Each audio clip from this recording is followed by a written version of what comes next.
All right. Welcome back. We got a new episode of the Malapert Smark Wrestling Podcast here. Thank you for anyone who's listening. We appreciate it. We hope we can entertain you today. But I got my two favorite people here to talk wrestling, which is my favorite thing to do, coincidentally. But Vlad, the wrestling expert, is here, my best friend. Hello, Vlad. Say hello. It's good to be here. Hello, everyone. All right. Well, thank you, man. I know I made you take your headphones off. You're on speakers, on your computer speakers, because while we were testing before the show started, it didn't sound perfectly clear. It's all right, bro. Man. I'll get you some headphones this week. I promise. No, it's not.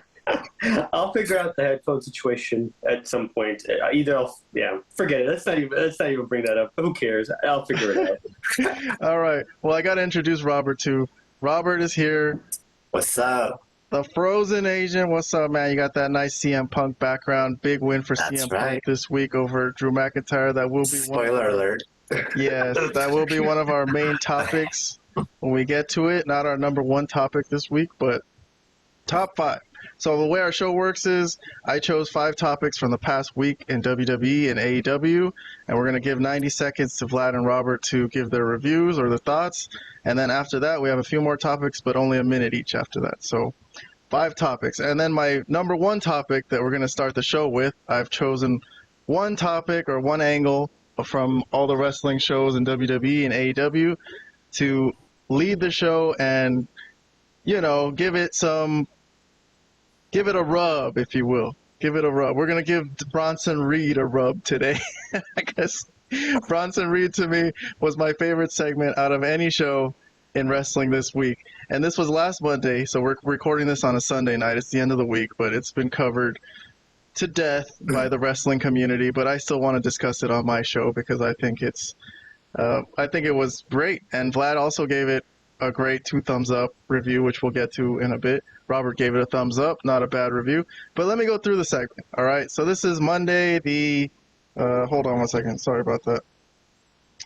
I forgot my sheet that I got our topics on today. Okay, so Monday, August the 26th, this past Monday, Bronson Reed. So he has a match with Braun Strowman scheduled, which was, kind of it's a scary matchup for wrestling experts because sometimes big guy versus big guy matchups don't work out that well.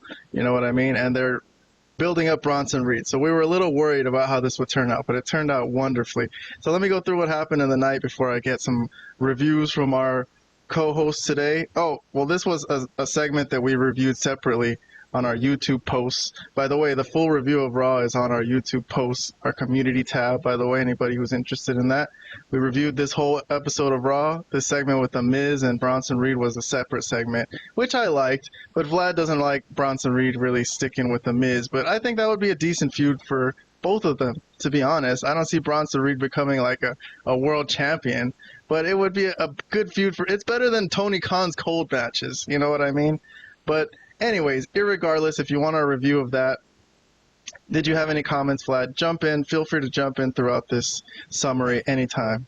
Well, sure. I mean, anything is better than Tony Khan's booking, but that doesn't mean that I want Bronson Reed, who they're pushing pretty far. I don't know what the limit is to how far he can be pushed, but I don't want him to be dealing with The Miz. I'm sorry, The Miz is not a serious character right now. Like, okay, maybe he was like 10, 15 years ago, but not in 2024 going into 2025. That's all. That's why I don't want him messing with The Miz. Yeah. No, I feel you. But hey, he is a former world champion, WWE champion. So yeah. But here's the match itself. So the match that was scheduled going to say so was Vince Russo, but and David Arquette. Hey, come David on. Arquette. Oh, you can't. The Miz is not Vince Russo or David Arquette. No, that would be a cheap shot. No, he's not those guys for sure. I think The Miz is pretty good, but let me move on. We're focusing on Bronson Reed today. He's facing Braun Strowman, who's pretty big. Like, you could see their size differential here. And the opening, I like the opening of it because Bronson Reed actually took a bump from Braun Strowman from the very first kick. Like, they sped into each other, and Bronson Reed bounced off the mat. Look at him taking a bump, this big guy. He's very skilled. He's a skilled wrestler. I like him. Here's him doing a tope suicida, which is impressive. We've seen a million of these, but come on, for these big guys, you got to admit, Vlad, that's worth watching. Braun Strowman catching Bronson Reed out of the air like that. So Bronson Reed went up for, I think, a top rope tsunami splash, and Braun Strowman caught him. And then this is where Bronson Reed kind of gave up on this match because he got suplexed off the top rope. So this led to him kind of giving up on this match and leaving, which I thought was kind of, in a way, kind of good because it gave him a personality. He's a chicken shit heel. Even though they're trying to build him up, I didn't think it mattered, especially based on what happened to end this scene. So we're looking at pictures now. Here's Braun Strowman chasing down Bronson Reed, and they're going to fight to the back. And this is them throwing weapons at each other. Well, that trash can fling was pretty fast. I put in slow motion there, but Braun Strowman was pissed. He grabbed a security guy in the back and flung him into the wall right here. And then they're going to fight into the parking lot. And here's some images of them going straight to the back into some cars. Here's Bronson Reed getting chokeslammed onto a car. That was nice. I think Braun Strowman tried to throw, what is this called? I don't know. It's like a big piece of metal at him, and he missed. Bronson Reed got out of the way. And then they continue fighting, and Bronson Reed, I think the thing that turns the tide is he's going to get a metal pipe, right? He grabs a pipe and whacks Braun Strowman on the head with it. And Braun Strowman's on a car, and then Bronson Reed climbs to the top of this wall. It's laid out perfectly. I don't know, whoever came up with this scene, it looks great. The cinematography on it is fantastic. But here's the splash. I'm going to put it in slow motion, guys. It looked wonderful. And then the car, I don't know if they figured out to make the car spark right there.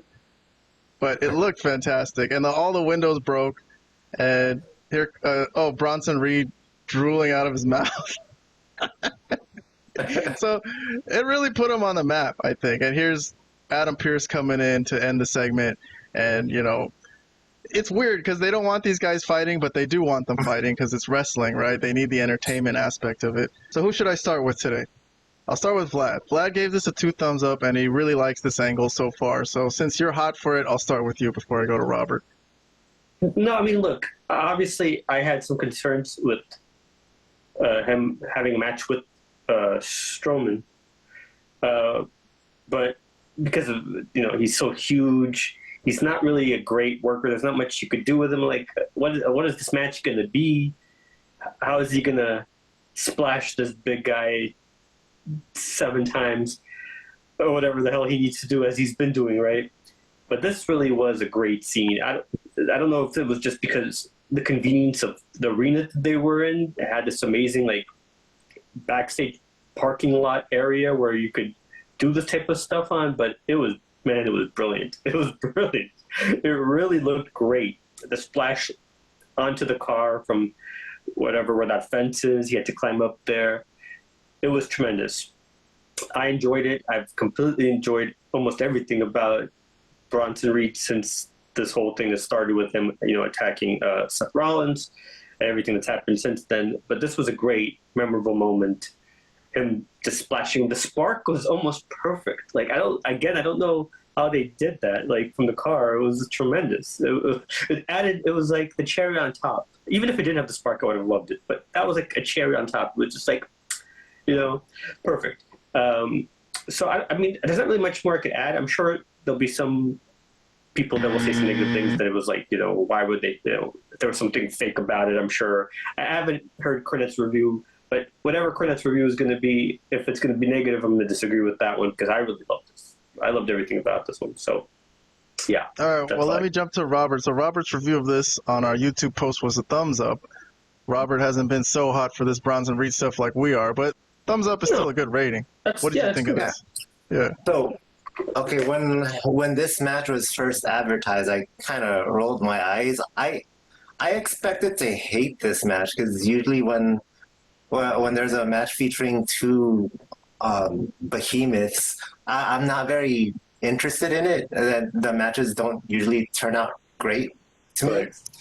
So So at the very beginning, I was just like, whatever. I watched it obviously, but I wasn't really too into it at the beginning until they started taking the match outside of the ring. Then it got more interesting. They had a fight backstage, right? And then it got to then it got outside, and it got a lot better. So I expected. I predicted that I would give this a 0, actually, but it was a pleasant surprise. It turned out definitely a lot better than I expected. I wasn't expecting this, so this was really, really good.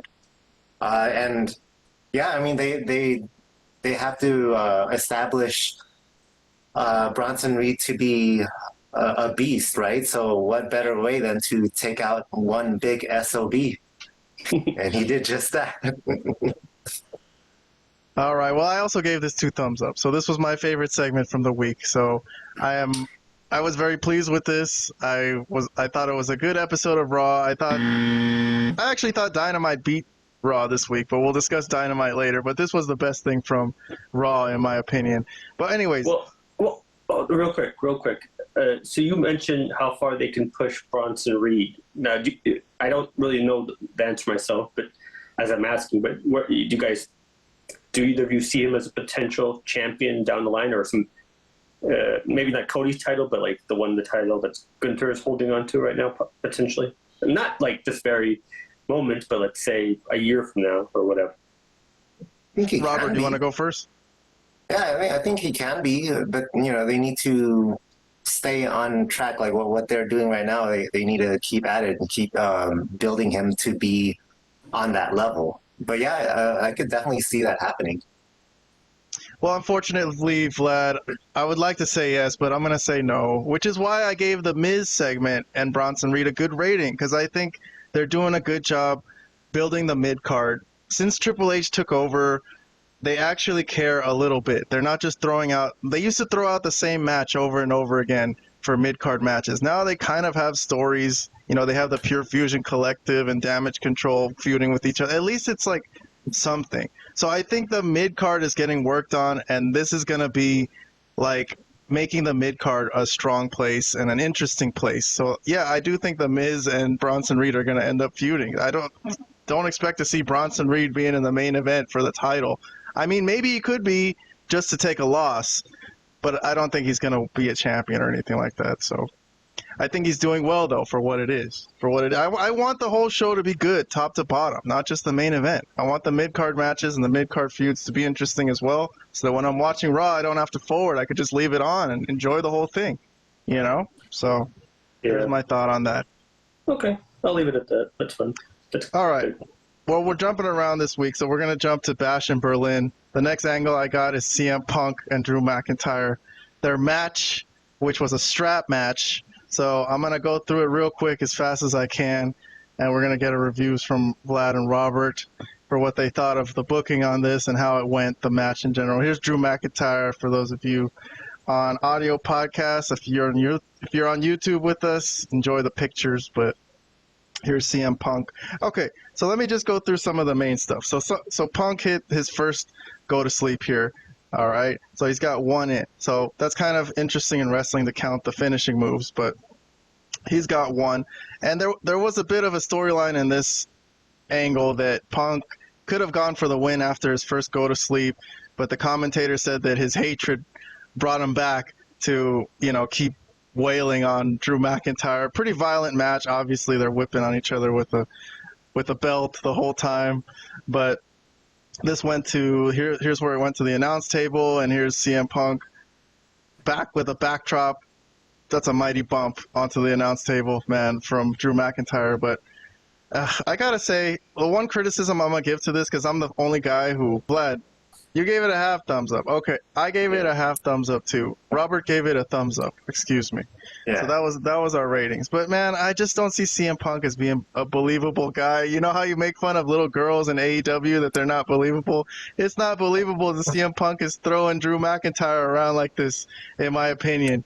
Come on. There's some cooperation here with this. He's way smaller than Drew McIntyre.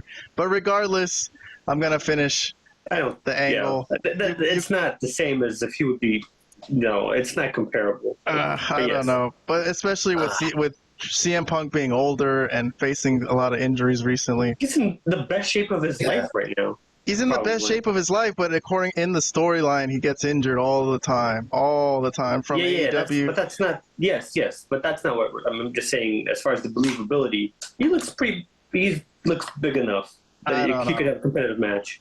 Okay, so here's dropping CM Punk on a table, very lightly, but taking a big bump there, taking some risks. You know, it's one of his more physical matches. CM Punk since he's come back. But all right, so there's the bracelet that it's come into this match, the storyline of this match, and it's been a very prevalent in this storyline the whole time. But here's the Claymore. Drew McIntyre hit 1, so it's 1-1 now. But it didn't end the match. CM Punk stopped him, and it led to a go to sleep. So a series of go to sleeps from Punk. Here's his second one. He's trying to take the bracelet off because it's very important, and then he hits the third go to sleep. And it's still not enough. I think Drew cuts him off from getting to the fourth turnbuckle. They're supposed to touch all 4 turnbuckles. And here's the fourth one, and then there's a fifth one too. And then that's finally going to end the match. So lots of finishers from CM Punk. I counted 5 go-to-sleeps. And then that puts Drew McIntyre away. He took the bracelet too. Very definitive win as he touches the final turnbuckle. All right, I'll go to Robert. Robert had a thumbs up on this, so he liked it. Let's hear your thoughts.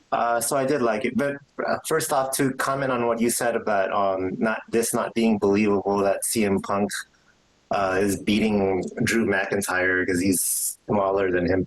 That happens all the time in wrestling. Let's take a look at like Shawn Michaels' career or Bret Hart or Rey Mysterio. They beat bigger guys all the time. That's just how it is. This isn't like, boxing or MMA where weight classes actually matters. In wrestling, the smaller guy happens to win many of the matches against the bigger guy. Like it's supposed to look like a mismatch, and they somehow prevail. So I have no problem with that. But okay. So yeah, this was good. I enjoyed it. For me, gimmick matches like this it's hard for me to be overly excited about it. And I think the quality wasn't like tremendous, but it was enjoyable. Enjoyable enough for me to give it a thumbs up. This was pretty violent, and I don't know, overall pretty good. I wouldn't put this among the best of CM Punk's matches, but it was decent. So I don't know if this feud will continue because it's been the best feud all year for me, but I don't know if they're going to go on with this or not, but I did enjoy this match. All right, Vlad, you were like me. You only gave it a half thumbs up. There was something about it that didn't make you like it. You only kind of liked it. So let's hear some thoughts from you. Yeah, I think it's the fact that it was the strap match didn't really work here. The lights, the weird lights, a lot of things here didn't completely work with the fact that they were having this vicious feud. I mean, obviously there was some color that Punk got, and there was some tension there, and there were some vicious shots that both guys took. Spots on the table, going through the announce table, going through the regular table that they had set up, all that stuff. So there were some vicious spots, and the work was really good. The work was clean, nothing that really would be offensive or considered offensive as far as I could tell. It's just the match itself didn't really live up to like the potential of the feud again. So they've had 2 matches, I felt, and they haven't lived up to the potential of the feud. The feud has been out of this world good, like tremendous, right? The matches themselves, the one at SummerSlam, because of the Seth Rollins thing, kind of ruined it. It was just okay. This one, again, work was good. Everything was, I would say fairly clean, nothing offensive. Some vicious shots, like I said, but just how about the strap itself? Wasn't it too long? Like, wasn't the point that you have to drag your unconscious opponent around the ring, like beat him senseless? It was so long that basically Drew was in the middle of the ring, and then Punk could walk to all 4 corners and touch all 4 corners. He didn't have to drag him very much, Yeah, I'd have to go back and look at other strap matches. But the thing that's because the reason that there's so few strap matches in modern, like, last, 20 years, they're not that great. You know, it's hard to make one work now, especially once you've seen all the different ways you can win a strap match within the territory days, right? All that stuff. They've done all these all the finishes that you could possibly do with these type of matches. So I don't know. Okay, the one thing that I think is worth a laugh is, I don't know if you guys saw this on, they were posting on Twitter and other social media stuff, that Punk with the bracelet, he was kissing on it after he got it, but wasn't that in Drew's junk? Everybody was commenting on that. Oh, that's my God. Okay, I had to throw that in there because people were talking about it, and it was worth mentioning. I didn't really. It had nothing to do with me. It had nothing to do with my score overall of anything. It just had to be thrown out there because that's true. When I saw that, I was like, "Oh, that's true." I didn't think of that. That is true. That is true. Yeah. Good point. Hopefully, they have multiple of them. They should sell that. They should sell them online too. Yeah. I'm not saying that was the same one. No, but I think he pulled that from his. Yeah. I didn't actually remember what Drew pulled it from, but I think he pulled it from his tights. Yeah, he did. Yeah, so that just made it. Yeah, I didn't think of that. On. Yeah, let's move on. All right, I got other topics. As much as I'd like to dwell on Drew McIntyre's junk, I got other. No. I just wanted to bring it up because it was worth mentioning. Let's leave it. Let's go. All right. Next topic is also from Bash at Berlin, the big show in Germany. It's the Terror Twins, Rhea and Damian against Dominic Mysterio and Liv Morgan. The feud that stemmed from the betrayal of Dominic, who betrayed Rhea Ripley, and now this is his new girlfriend, Liv Morgan. First tag team match together. That's kind of interesting. So there they are, displaying PDA, public display of affection, I guess, to annoy everybody. But here's yes. Here's Damian, here's Rhea. All right, let me go through this match, just the main points. Dominic, okay, this was a mismatch, by the way. Dominic can't compete with Damian, and Liv really can't compete with Rhea, physically, but they tried. And they also had help later from Judgment Day, so we'll get to that. But Dominic struggled, Liv tagged in, so Damian had to tag out. Obviously, that's the rules. They're not going to fight intergender. And here's Rhea. So Rhea comes in. They kind of did, but nonetheless, it's okay. Yeah, well, Rhea got to beat up on Dominic. I don't know why that was legal, but okay. Here's Liv getting out, and Dom is consoling her. And this constituted a tag, like them caressing each other and stuff. So, all right, let me just show some more highlights, some videos. Here's Rhea, an angry face at Dominic. So this is her chance to get back at him on this day. So it's a big day, but Liv Morgan is kind of good at getting cheap shots in. So there's a little eye rake on Damian when the ref wasn't looking. They got to do whatever they got to do. But like I said, they're outmatched. But Damian tagged out when he was struggling, and Rhea went to town on everybody. And once she had Liv out of the way, she turned to Dom. So this is where the match kind of got fun. I gave this a thumbs up, by the way. I like this match a lot. So here's Rhea's chance to beat up on Dominic. And Dominic's trying to apologize and give her a hug, but no, she whooped his ass. She got some hard shots on him. And here's what is this? Kind of I don't know what that move is called, but she picked him up and threw him on the ground. But anyway, here's an image. This is a nice image of her choking out Dominic with her legs. Man, I'm sure she did that before too, but this time it wasn't meant to be like a nice thing. And then this is when he's going to get the rib tie. She was. Wow. Okay. I didn't even. Wow. Yes, that's true. You're probably right. Correct. This is the part where she was going to hit the rib tie on Dominic. She was totally dominating him physically, by the way. He had no chance. And I think Liv Morgan saved him. And after Damian got tagged in, they hit the double Razor's Edge or whatever. So, and that's when Judgment Day hit the ring. So here's JD, here's Carlito, and this was a great move, by the way, from Liv Morgan onto Rhea when there was all this chaos going on. It's like a sunset flip powerbomb into the wall, kind of, that Rhea took like a pretty nasty move right there.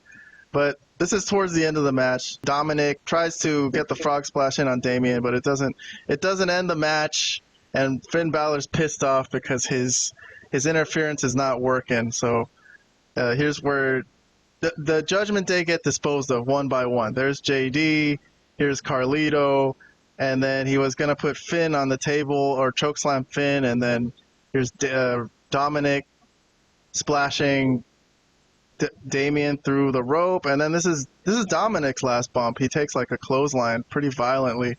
Very good selling. Very good selling. Man, I gotta say, he's a great wrestler. He does everything perfectly right. And then that's the end of the match. Everyone's out of the way, and this is when Rhea has Liv in the ring by herself, and she's gonna give her the riptide and pin her in a very provocative manner and lick her face. So that was the end of that. There's Judgment Day. I don't think this is over, by the way. I guess that's a question I was going to ask you guys, if what becomes of this match. But all right, I'll start with Vlad. What was Vlad's rating on this? Vlad was a thumbs up. All three of us were a thumbs up. We all like this. No one gave it 2 thumbs up, but okay. Vlad, I'll start with you. 90 seconds, please. Yeah, I mean, it was just entertaining. It was just like a wild. I think in my reviews that I sent that are going to post, I called it like a tornado match, where it was just like, once the other Judgment Day members got involved, it just became a spectacle, a wild brawl to see if they could top like the two obviously better wrestlers, right? If they could, obviously this was always going to be, it was always going to happen. If the Judgment Day were going to win, they had to do it by cheating or some other nefarious means. So we knew that. So, but the match was fun. It was kind of lighthearted in a sense. I felt yes. To kind of describe it, it was just entertaining. It was fun. And then like Michael Cole talking before the match to Dominic, are you scared? Are you scared to go in there? I laughed a couple of different times. There was numerous times where I laughed during this match. Like the facial expressions that these guys had. But I really do like Dominic as like the chicken shit heel role, because he's mastered it. I feel like he's just doing a tremendous job in this role. Like, it's amazing, and the hits that he takes, everything that he's doing is really well. But yeah, I mean, I don't think it's over. I think it will continue, and I don't know how I feel about that. But as far as this overall match, I did enjoy it. So yeah. Okay, Robert, you want to give any thoughts? Thumbs up from you on this? You had a good time with this match? I did. Dominic Mysterio giving ex-cons all over the world reason to believe that they can turn their life around and be a success. Oh, right? yeah. He's setting the example right here. All right. So, yeah, I gave this a thumbs up because this was entertaining. Yes, physically it was a mismatch, so Dominic and Liv had to resort to playing dirty to even stand a chance. But yeah, I overall love this. One thing though, because you did say that you wanted to ask us if this feud will continue. I have one concern, because yes, I do think the feud will continue, because ultimately it should culminate between in a one-on-one matchup between Rhea and Liv. At least a rematch, because they've had one before. But the concern that I have is that there was interference from all of Judgment Day, and Damian Priest and Rhea still won without too much trouble. So it just makes them look like, I don't know, they don't look like a threat at all. So I mean, even when Damian was still with them, they didn't look like that, that much of a threat. But now they look even worse. They can't even pull off a victory with all that interference. So I don't know. But this was that's totally true, Robert. Good point. At my work, one of the customers came in a few days ago and mentioned when the new Judgment Day was formed that they just don't look like they have any muscle, right? They look like he said they need to add somebody, like a big guy, and then they'll make them more intimidating. But yes, I was also going to mention, Robert, that 2 thumbs up is a higher rating for us on our show, on our podcast rating reviews. So I didn't give it 2 thumbs up because I did think that the Judgment Day members got beaten up too easily. Like they were all wiped out with just like one kick here and then one punch there. And then Finn Balor especially, I think it was just one kick and he threatened to choke slam him, but he didn't. But Finn Balor still just like fell on the floor and then let the finish of the match happen. So yeah, although it was fun, I did have minor gripes and I didn't give it thumbs up. Okay. Let's move along. Fourth topic of the day. We're moving on to AEW, baby. AEW Dynamite, August 28th. It was unsure whether we'd even have any AEW topics on our show coming up, going forward. But you know what? They gave us something worth talking about. Jon Moxley, baby. Jon Moxley. Look at Moxley's return with his angry face as the commentators were talking. This opened the show. That's his face. That's just the way he looks. No, man, he's got something serious on his mind, man. He's got something serious on his mind. We got to know what it is. So the commentators were like kind of tripped out, and Taz was like, "Hey, Shivani, maybe you should go up and talk to him and ask him some questions, right?" So basically, Moxley called out Darby Allin. He's like, "Hey, Darby Allin, I need to talk to you," which I don't know where that came from. I don't remember what their last dealings were exactly, to be honest. But then he was going to leave. He was going to walk out, and he came back. He forgot to mention something, and he pointed to Shivani. He's like, "You know what? This is not your company anymore." And I assume he was pointing at Tony, meaning pointing at Tim and Tony Khan and everybody, right? That is there going to be like a hostile takeover or something like that? But anyways, later in the show, everyone's like didn't know what he was talking about. Later in the show, after the whole Ricochet and Pac and Ospreay thing, right after that, the main event, the camera cut to the back and Moxley was walking to the back, and a reporter was trying to ask him, "Hey, what did you mean by that?" And Moxley laid out a Bible verse. What did he say exactly? He said, "Ye shall not cast pearls to swine," or something like that. And I think what he meant by that was he didn't want to give information to people right now. He's like, he didn't want to cast pearls, like the pearls are the information. Like he just doesn't want people to know, especially Alex Marvez, right? And then he goes to the crew. I guess there's crew members sitting in the back, and they're like, he says, "Except maybe just one." So he casts us one pearl, and he says, "Hey, you know what would be good right now for this company?" And that's when Marina Shafir, I didn't know it was Marina Shafir, but she comes out of nowhere and kicks these guys in the face. Look at this guy. I don't know what this crew member's job is, but he's really scared of her.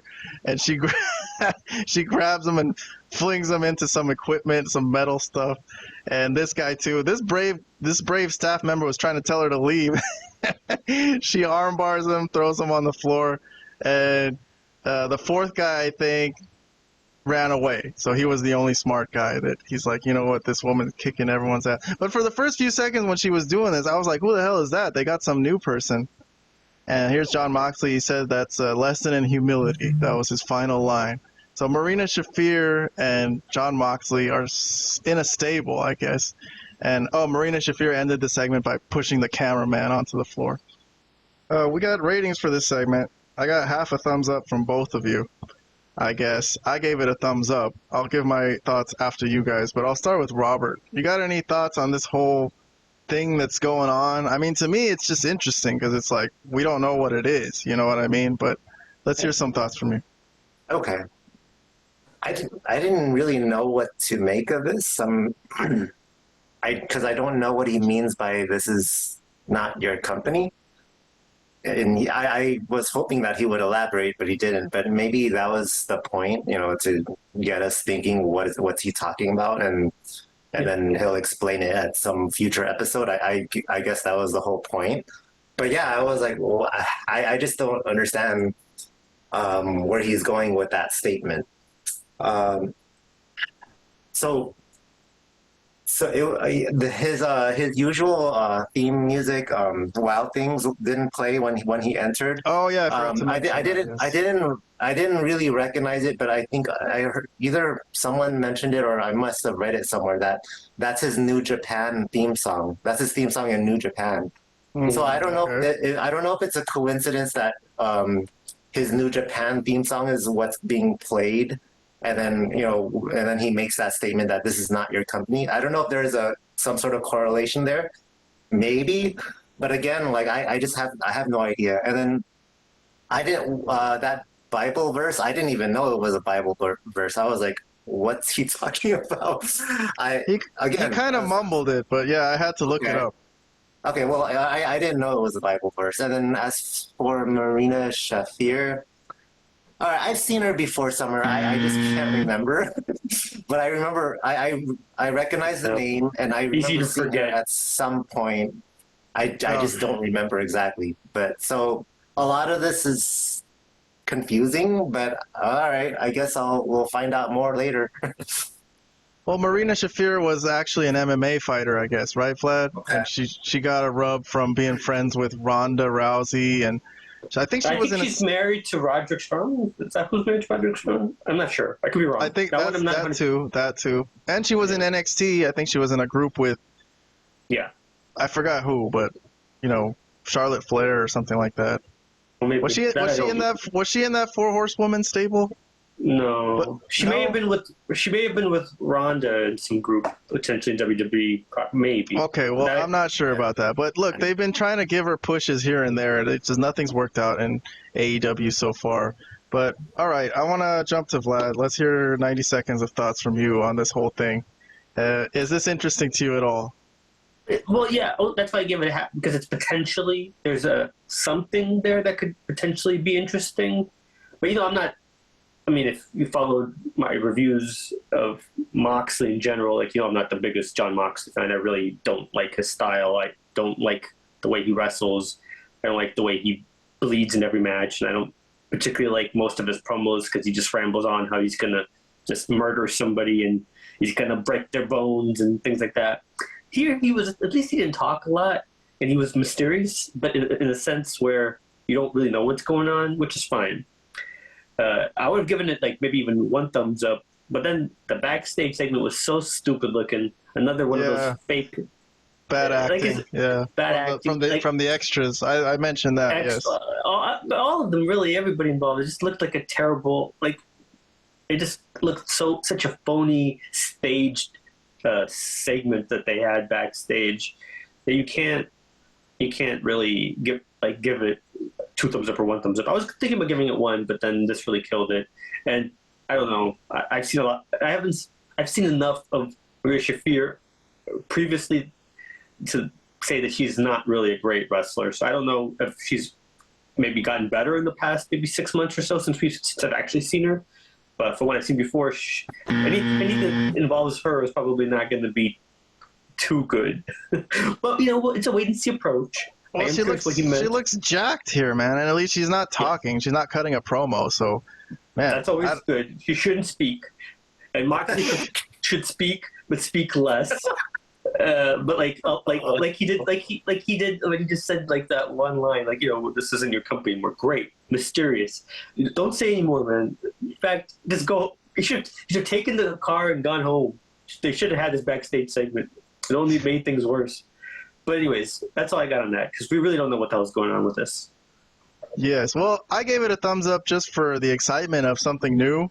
Although I have all the same criticisms as you have, the backstage segment was bad. Moxley's mumbling his lines. He's trying to do some dramatic Bible verse, but I couldn't hear him. I had to rewind it and listen very closely. And then, but yeah, in terms of is this like a hostile takeover potentially, that excites me. I've heard a wild rumor that it could be Shane O'Mac. Sure. But who knows? And well, yeah. So just in that sense of the excitement of it, I'll give it a thumbs up. I hope something comes of it. But all right, let me move along though. I'm going to jump to the other thing that ended the show, which was Bryan Danielson making an open challenge, and he's the new champion.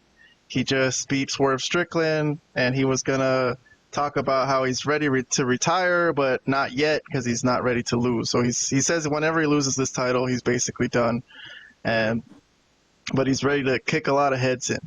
Anyways, so what happened was Jack Perry came on the big screen, right? And he's talking about, I forgot what he talked about, but this was all a ruse, right? Because he shows up from behind and beats up Bryan Danielson, and he's the TNT champion, so he stood over him with both belts, the world title and the TNT title. All right, so right now I'm not going to get a review from you guys on this segment. I really just want to have more of a discussion.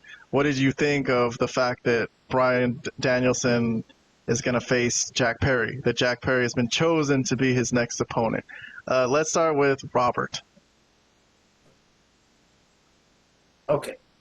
So if this was like a match that happened in Dynamite, I wouldn't mind.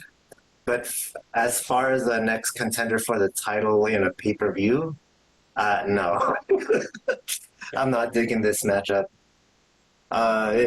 If You don't think they could put on a good match? These two guys? I mean, Jack Perry's pretty good in the ring, man. I think they could put on a good I think match. they could have a good match, but as a title contender, and Bryan Danielson's time being, I don't know how limited it is, but if it's as limited as he's trying to make us believe, the last few opponents in however many pay-per-views that he's going to fight in left it shouldn't be Jack Perry. I don't know. I don't know who would be who I would put as a matchup instead of him, but I wouldn't put Jack Perry.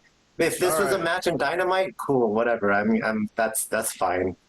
And they probably will have a good match, but I just didn't want this to be the title match in a pay-per-view.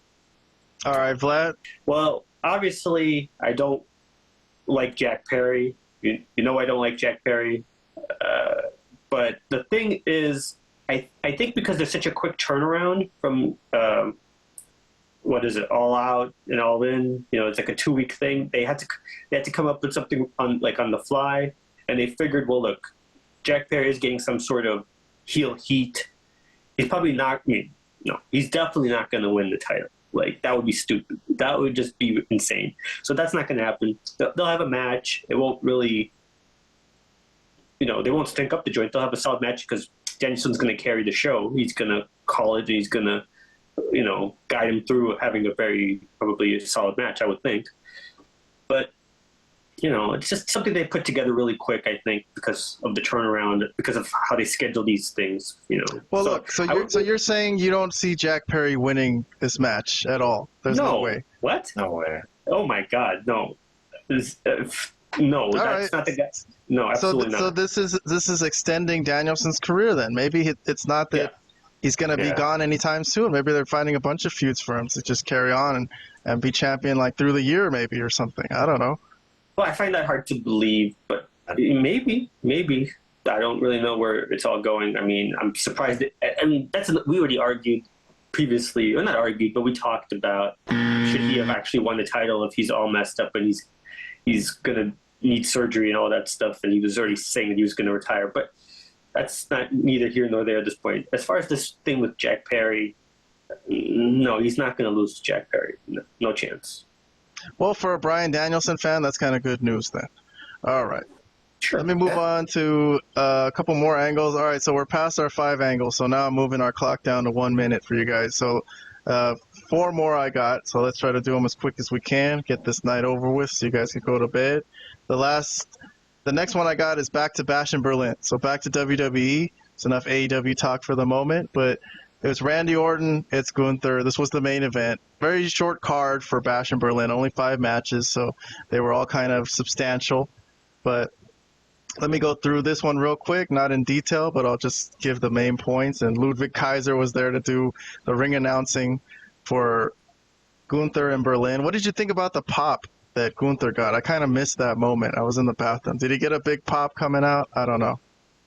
He did. Yeah, he got a pretty significant pop. But to be fair, so did Orton, actually. Yeah, both People were singing along to Orton's music for a while, So both guys got a pretty decent I think pop. they thought Gunther was going to be this super over babyface in Germany. He's not even German. But okay, I think everyone was a babyface in this show because they were just happy to see any fucking wrestling. But that's true. But no, he was. They were cheering mostly for Gunther, though, to be fair. Yeah. All right, well, I'm going through some pictures of what happened here. Randy Orton set up some stairs to take Gunther up to the top of the steps and then drop him on the table. So that was one big bump that happened. And there was I think he threw him into the ring and tried to RKO him, but it failed. Gunther countered it. So what happened? That next was just, the thing I have next is just, it was a long chokehold. Like, Orton really tried his best to get out of it. He got out of it a couple times, but I just got a bunch of pictures here of him just like struggling and choking on himself. It looks good. These guys looked really good. Both of you guys gave this match a thumbs up. I'll get your thoughts in a second. Let me just I finish. think I gave it 2 thumbs up. 2 thumbs up. Excuse me. Yes, same here. both of you guys gave this 2 thumbs up. So you guys both thought this was as good as wrestling gets, basically. Well, But here, match quality. here's one of them Daniel Bryan elbows from Gunther, and then finally puts him away. There's referee Lil Nate Charles Robinson ringing the bell, and Gunther is victorious. And I think they shook hands at the end, right? They were respectful. They did. Randy Orton accepted it. So it's a clean victory for Gunther, much like CM Punk earlier in the night. So, all right, 2 thumbs up from you guys. Vlad, let's hear your thoughts first. 1 minute. Yeah, I mean, I just enjoyed the match. It was another Gunther match, which like I said, never seen a bad one. I've yet to see a bad one. But what was interesting about this one is that Orton had to work heel, even though Gunther is the heel in the feud. And I thought that was just because, like, Orton worked the arm, right? Which is usually a heel thing, you know? I mean, not necessarily, but for the most part, like, they work throughout the match, and then, like, the babyface has to come back and overcome that injury somehow. So the psychology, because they were in Germany, was a little bit off, but I understand it because it was in Germany, and most of the fans were rooting for Gunther. But this crowd was hot. Tremendous main event. The wrestling quality was great. They told a tremendous story throughout the match. And there's not really much more to say. I just enjoyed it. I enjoyed Gunther's work. He makes him look like there's a fight going on in the ring. And the realism there is much appreciated, especially after watching AEW. So I appreciate you, Gunther, man. I really do. All right. That's it. Robert also gave 2 thumbs up, so you love this. Give some thoughts, please. I heard voices in my head. They talked to me and they said that this would be a really good match. Well, those voices were right. All right. Before you start getting worried about me and thinking that I need to check myself into a mental hospital, no, I didn't actually hear voices in my head. I didn't need to. I mean, we're talking about the Ring General versus the Viper. There's no way that this match was going to be bad. So it pretty much lived up to my expectations. I loved it. I enjoyed it. The crowd obviously loved it. They were hot for this match. There were a lot of long breaks where they were just standing around. But I was going to mention that. Yeah, I can't really list that as a con though, because the crowd was so loud and with their chants, and then they're both soaking it in. Especially Randy. Randy was really loving it. So I can excuse that, but other than that, it was fantastic. I just loved it. Cool. All right. Well, I'm gonna be the only one out of the two to be out of the 3 of us, to be a party pooper. I gave it a thumbs up. When our review comes out, it would have been the party pooper if you said give it a thumbs down or something. You still liked it well enough. I liked it well enough. I thought it was a well-worked match. I think the angle itself wasn't very exciting because I didn't see any chance that Randy Orton was going to lose. Right. So it was predictable. That's about it. I didn't have there was no drama to me. I did not think Orton could win at all. There was no moment. Sometimes they even give us a moment where you kind of feel like the underdog could win. But when he hit the RKO, there was a potential. Yeah. There was a potential that he could. But anyways, yeah. All right, so let me move on. That's enough WWE talk for the day. We're going to finish off the show with AEW, all right? So, hey, listen, if you want all of our WWE reviews, go to our YouTube channel and go to our community posts tab, and all the reviews are there if you want to read through everything we thought of every angle. But AEW this week was really, honestly, I think it was interesting because it was right after All In. It was a fresh start. They got a bunch of new angles going, and there was a bunch of interesting stuff. So I'm going to jump to MJF. All right, MJF, some people think the best wrestler in the world. Here he is coming out pissed off. He's holding his neck. He got hit with a Tiger Driver to end that match with Ospreay at All In, and he's here to cut a promo, and he's really pissed off. He was telling the crowd that he's got such a headache that if they don't shut up, he's gonna come over the rail and beat the crap out of everybody there, which was so funny. And then he got really intense. He did the MJF crazy face, and he was telling Ospreay that when Ospreay goes for the world title, he's going to be there to fuck it up for him, right? And then he turns to Daniel Garcia, who ruined his match at All In, and he's like, if Daniel Garcia shows his face in this company, he's going to end his life. And that's when Daniel Garcia comes from out of nowhere from behind and attacks him, right? And starts beating the shit out of him and fucking rips off his shirt, chokes him out, and he's going to give him the pile driver. He's been waiting to give him a receipt. So he takes him to the top rope to try to give him the pile driver the same way MJF gave it to him a few weeks ago. Security comes out. Daniel Garcia beats up security, and MJF recovers, but Daniel Garcia still gets the best of him. And he's going to take him up again to the top rope, which looked like a really cool spot when he was holding him up there trying to get that pile driver on him. MJF with his suit, with his legs sticking up in the air. But once again, security, Christopher Daniels, everybody, MJF falls to the floor, and security's holding back Daniels. And then Daniels had a really funny moment because I guess at All In, we didn't know who stole MJF's diamond ring, right, that he uses to cheat. And Daniel Garcia said that he stole it and pawned it at a pawn shop in Buffalo. And MJF was just fucking furious at that. So he wanted to beat him up. Daniel Garcia threw the microphone at him, but there was too much security. So there you go. In my opinion, a good, solid Daniel Garcia serious scene. And MJF, the return of the heel MJF that we all love. 2 thumbs up from me. Love this segment. So, what did you guys give this? Let me see. I gave it 2 thumbs up. I have a thumbs up from you here, but if you'd like to change it to 2 thumbs up, that's totally fine. Okay, yeah. 2 thumbs. I don't know why I only gave it 1, but yeah. Did I change your mind with my review? Maybe I changed your mind. I'll change your review on my post here before I post it on the internet, but it's okay. All right, well, Robert, you can go first then, since you liked it. So, thumbs up from Robert, just like me. What did you think of this? I love this. This was awesome. Great promo by MJF. No surprise there. And then Daniel Garcia's promo. When he got on the mic, that was probably the best promo that I've heard from him personally. I got a kick out of him saying to MJF, "Ruining your life is my fetish." Like, damn. Oh my goodness. Yeah, it made sense. MJF beat him mercilessly like a few weeks ago, so he's been waiting for revenge. Okay. Yeah, so on paper, this matchup, not very exciting, but this segment was really cool. It was really intense, and I dug it. I mean, I don't know what more to say other than that. Okay. We'll see where it goes from here, but just judging this segment on its own was awesome. Yeah, I'm not with Vlad. I've been happy with this feud so far. When MJF turned on him, that was his heel turn because he came back as a babyface and then mercilessly beat the hell out of Daniel Garcia, who everyone loves, left him bloodied, screamed into the microphone. Nobody loves. Stop it. Nobody gives a shit about Daniel this guy. Garcia. All right, but anyways, okay, fine. Vlad, half a thumbs up on this, so he's not as hot for this. Although you did give it at least a somewhat of a thumbs up.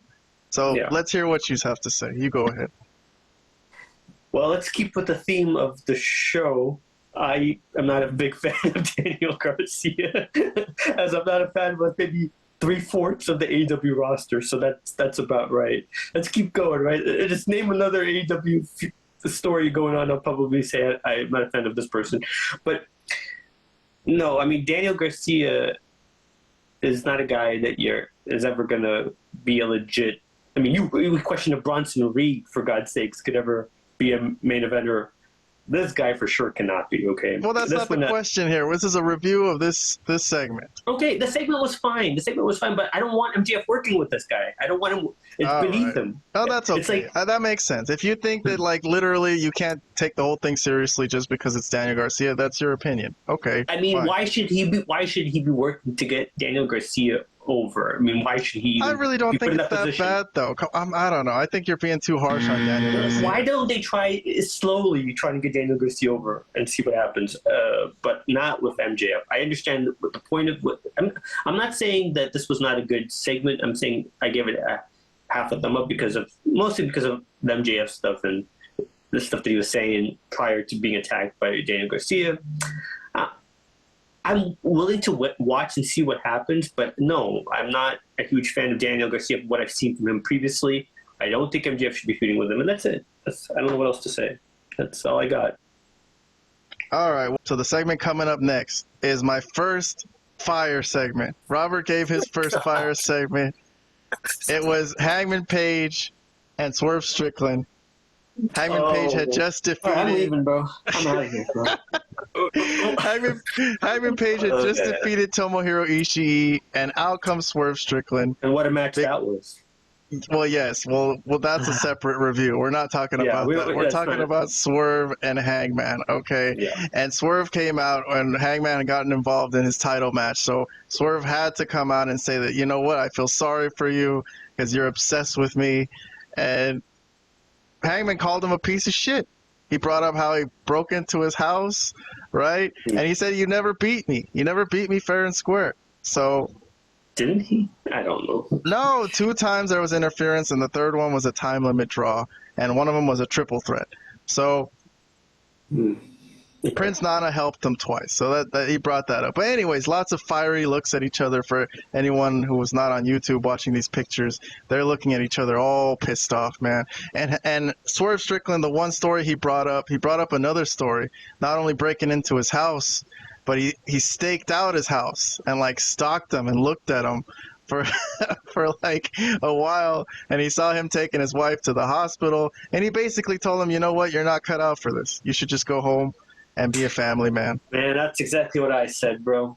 I said the same thing. You should go be a family man or go drink himself to death, but can you stop being on my screen? God, I love this though, man. We are completely aligned here. To me, should just go home. This was the pinnacle of wrestling. This was exactly what you have to do. You have to get 2 guys who have a beef and have them fucking hate each other and call each other bad names. Talking shit. Anyway, so Hangman Page, after the steel cage match was set up for All Out, he walks off, which Taz did mention was kind of weird that he walked off.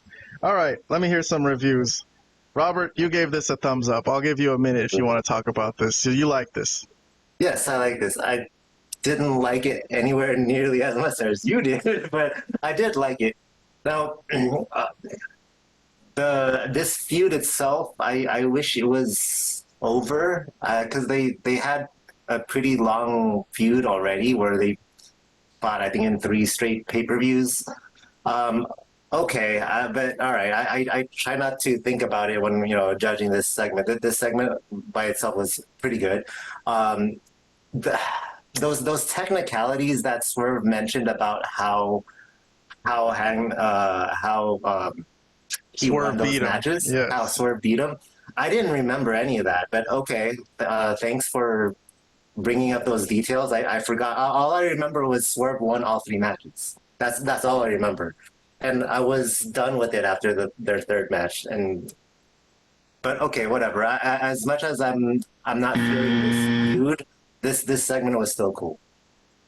All right, well, Vlad, you did mention in your review that you sent me that you skipped over the... Oh, no, you didn't skip over this. You did watch it. Okay, I'm sorry. So I'm reading the wrong one. You just gave this an indifferent. You don't like it, and you don't hate it. You don't like it as much as me, definitely. If you want to give a review, it's up to you. Any thoughts you want to give? I'll just be quick. I mean, after you drink someone's blood in a match, I don't really know if there's any more you can do in a feud. I think this has all been done. They've had numerous matches. I thought it came to an end. I don't know what came on so in love with this about? Like, okay, it's a feud that just is a never-ending feud. Like that, when the guy has already been beaten, and Swerve is the guy that they're pushing. I don't know now if that's the case. If they're still going to be pushing him over Hangman, so I don't really understand. Isn't the thought of a never-ending feud kind of unique? I mean, two guys who really hate. Why does a feud have to end just because somebody lost or won? You know, like, oh, I lost. Now it doesn't change the fact that he hates him and that he broke into his house and that he staked out his family. So should feuds go on until both guys are just not in wrestling anymore? Hey, to me, this one just looks good and it makes sense, and I feel Hangman's anger and I like it. Honestly, well, I will say, since he's come back kind of crazy, his facial expressions have been better, and he does look a little bit more realistic and believable. So I'm going to give him a little bit of props that maybe his character development there's something there. There's something you could build on. Yeah. Okay, I don't think he's completely useless. I just think the way he's been booked and everything that he's done prior has kind of made him useless to me. If everybody still loves Hangman, whatever, man. I don't understand it, but okay.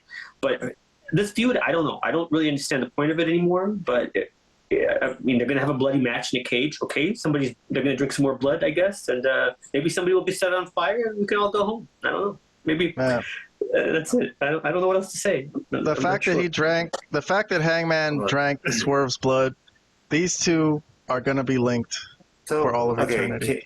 Keon, to answer your question about shouldn't it be cool for some feuds to never end?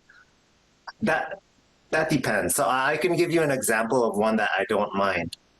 Christian versus Edge, right? But there's a very big difference with that one. They have so much history together. We've watched them. They've been linked together for pretty much their whole careers. So for them to have a never-ending feud, it makes sense. That would be like an exception where I'm like, okay, yeah, cool, keep fighting over and over again, that's fine.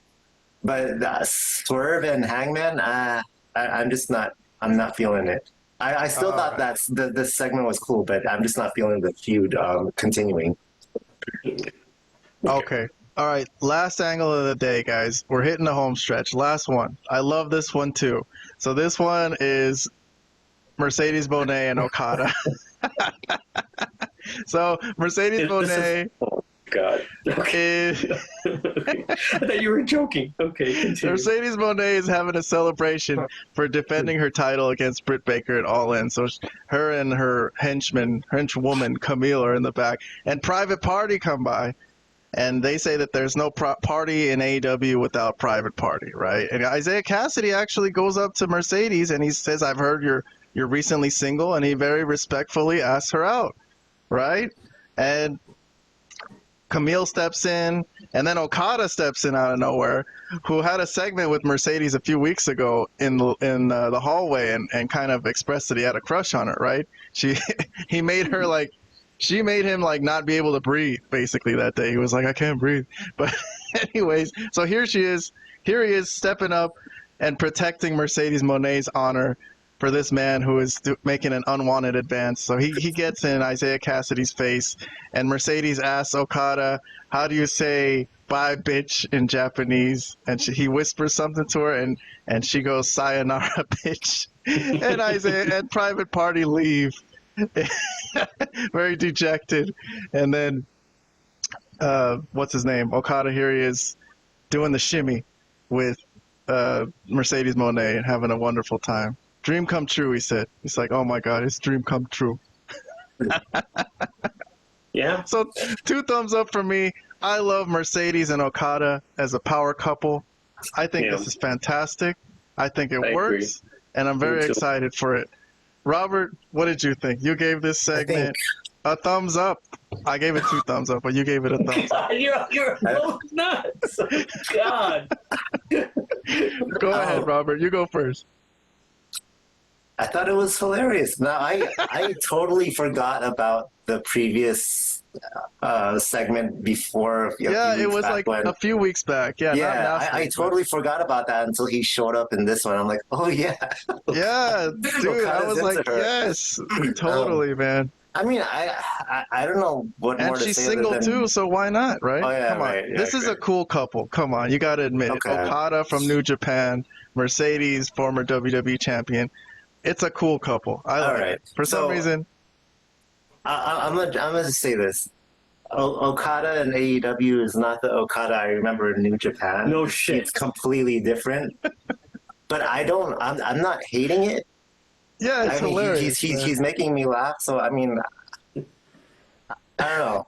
It's not what I expected from him in AEW, but all right, whatever. It made me laugh, so that's why. No. I mean, that's why I fine. enjoyed it. I think I But said.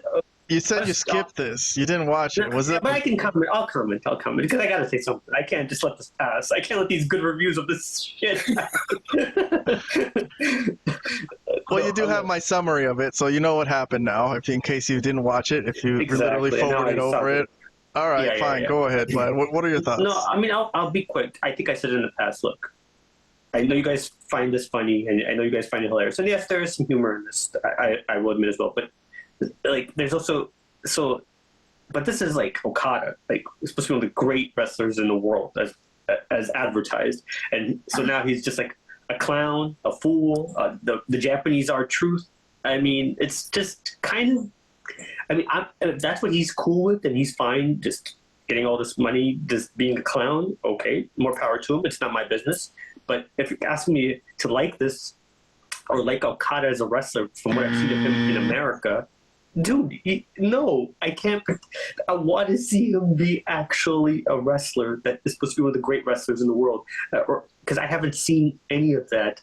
Because I don't watch Japanese wrestling. I'm sorry, but I wanted to see some of that in AEW since they signed him to a lucrative deal. And all we're getting is R-Truth, Japanese R-Truth, and you guys are just loving it. Like, okay, I get it, it's funny, and I laugh at some R-Truth stuff too when I see it.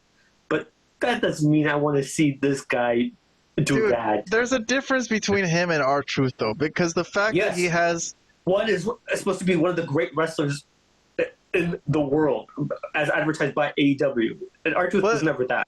But yeah, That's exactly. True. That's where the comedy of it comes from. The comedy of it is like the fact that it's Okada is kind of ridiculous. It's funny, You right? haven't seen anything else but this, though. No, you have seen it. You've seen Kenny Omega versus Okada. You've seen that match. I saw that one match. Exactly. So in New Japan, right? Is that the one you're talking about? Yeah, well, yes, but we know of him. We know of his history. And I want to see some of these matches here. That's not going to happen, Vlad. He's older now. It's not the same Okada. He's riding out his career, and this is what we're going to get. We have the history of Okada. But does it have to be this ridiculous?